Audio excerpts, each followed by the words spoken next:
Hey guys, so as you can see, I'm preparing the vent so I can replace the thermostat. And to that effect, what I've done so far is I've removed, of course, the air cleaner assembly with the flex duct and all, just trying to give myself as much room as possible in this area. I also, let me bring you in. I also disconnected the vacuum advance tube from the front of the carb, and also the PCV valve. Just removed the, the hoses, and I also covered my carb. And next, what I'm doing, I'm also protecting the fenders. What I would like to do next, and this is totally optional, this is a messy job, so what I like to do is I keep a couple of old towels, and and I also have an old oil drain pan under the car, positioned the best that, I didn't lift the car or anything like that. So I'm gonna get a couple of these towels around just to keep, there's gonna be coolant, getting everywhere. So I wanna minimize that. And the two bolts that hold the thermostat housing in place, I believe these are 9/16, so I have two of those. I may also disconnect the hose just so I can really clean the base of this thing so the new gasket will seal properly. I don't know if you can see there's a little bit of seepage here, nothing bad, but sometimes when you look around you can see a few remnants of coolant that has leaked there. No big deal. So anyway, I'm gonna keep doing that, and then I'll be back in a few. All right, so what I'm getting ready to do next, as you can see, I added more towels here. I have an additional catch pan.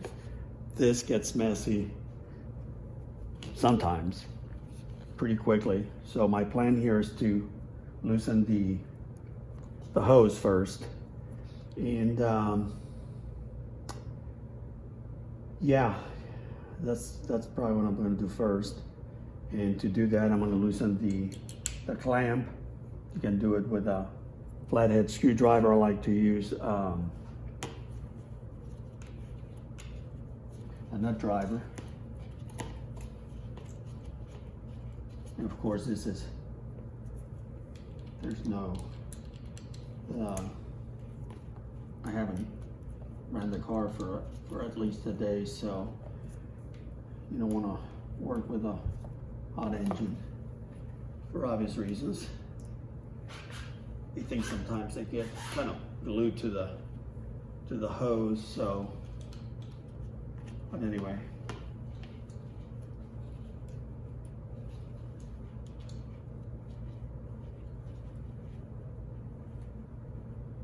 There we go. I don't know if this is going to be of any help, but you'll see. So next, I'm gonna try to break the hose loose, and that is sometimes easier said than done.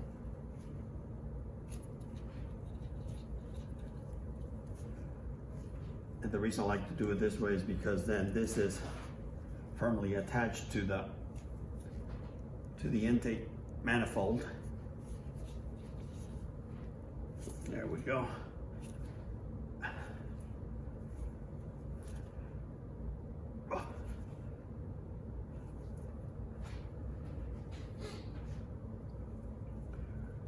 We'll see how much of a mess we make here. It's starting to come off, so let's see what happens. Maybe it won't be too bad.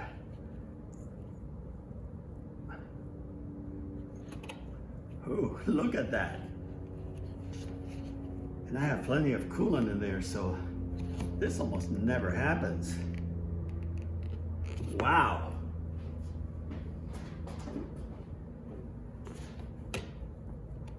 Yeah, this is awesome. Let's keep that out of the way there.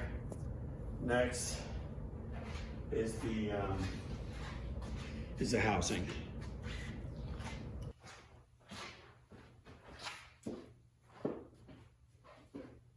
Again, this is the 9/16.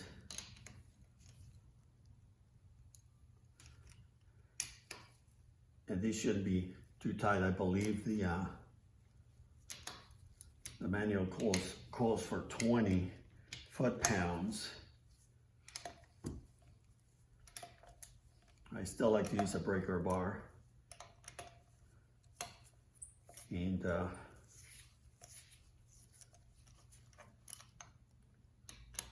think most people abuse the ratchets, but this is easy enough with an extension, as you can see.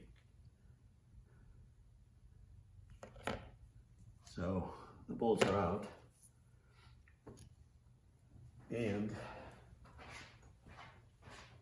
what I'd like to do next, should have my tools ready.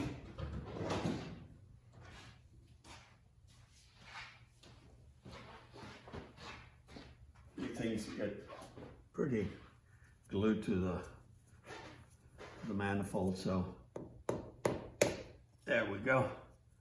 Look at that.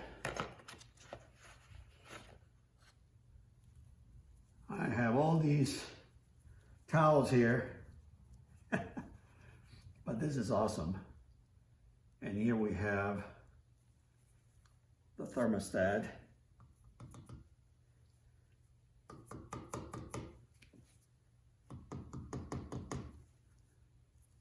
That one's gonna take a little more effort to get out of there, so I'll be back in a sec.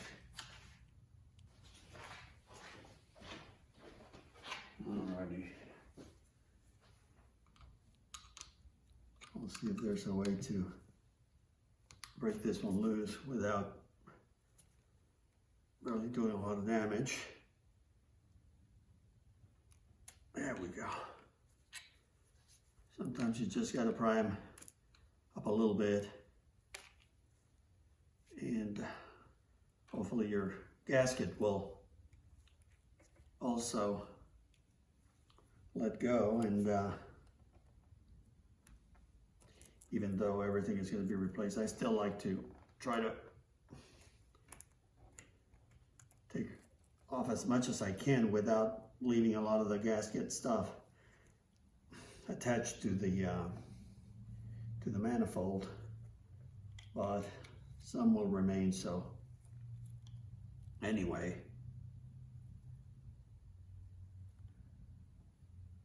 here's the gasket and the thermostat, and let's see, what was this? Yeah, they installed a 180, which I believe that's fine for the L82 motor. The L48, which is what my car has, supposed to have the 195, and that's what I ordered from Amazon, so that should be here, I think, in the next, maybe on Monday, today being Thursday. I just wanted to get all of this started. And again, I'm very surprised that I don't have coolant all over the place, which is great. And I also ordered one of those special funnels to bleed the system, or burp them, as they call it. And never used one of them, but I hear they're a lot easier and cleaner than the old methods we used to use. But so anyway, so far everything is looking good. And of course, once you remove things like this thermostat housing or water neck, you want to inspect it. This one is, as you can see, very, very clean, which is great. I'm gonna give it a good cleaning regardless, but this is awesome. That's why I like the traditional water necks versus those flimsy ones, all chrome, and they just rust to hell. I don't like them. These are great. And so I'm gonna clean it up, of course. I may also run to the hardware store and get new bolts, or I may have some here. So, and I order a new gasket, of course, and the new thermostat. I don't know how much you can see here, but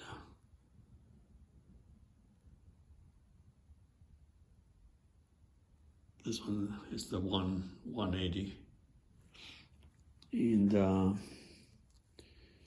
I think it might have been the reason why the temperature was all over the place. Yeah, this gasket, as you can see, is ready to be replaced. You can tell from the blue that it's most likely a Felpro, so that is good. Use the good stuff. Not much to these things, but anyway, and there's a little trick that I'm gonna probably implement, and I'll show you that once I get the new thermostat. Alrighty, so that is it for now. Again, very happy that I didn't make a mess. And I'll be back soon. One thing you want to do, stick a razor blade or something like that and remove any excess glue or pieces of gasket you may have stuck to this area of the manifold here. Hey guys, just got back from Ace. I bought these new bolts, and I also had to get a couple washers because they are a touch longer, so that'll make up the difference. But anyway, what I wanted to excuse me mention is that sometimes it's a good idea to go ahead and chase the threads, because when I started testing the new bolts, they were like super tight. Now this one, as you can see, is just fine. But the reason I wanted to point this out, years ago I was replacing the thermostat on my Firebird Trans Am that I had, and I didn't do this. I didn't take the time, and believe it or not, it was so tight and I was just forcing it, and I cracked the damn intake manifold. So don't do that. Don't be that guy. Don't be me when it comes to that. Do not emulate that. So the best thing to do, even though this is not a chase per se, it's just a tab. I'd rather do that just to be safe and ensure that the new bolts are going to go in without any trouble. There's always a little bit of buildup. You don't know what they use, if they use some kind of a sealant for the threads. So, and of course, you know, because of the carb, I cannot use the tool. So what I'm improvising here is with 1/4 inch extension, and then I just use a 1/4 inch little wrench, and that's how I kind of do this until I get to the right depth, and then I take it off, test the bolt, the new bolt, and that's that. But anyway, just a safety measure if you wanna replace the bolts, or even if you are gonna use the original ones. Again, there may be some buildup there, so might as well just chase the threads and avoid any complications.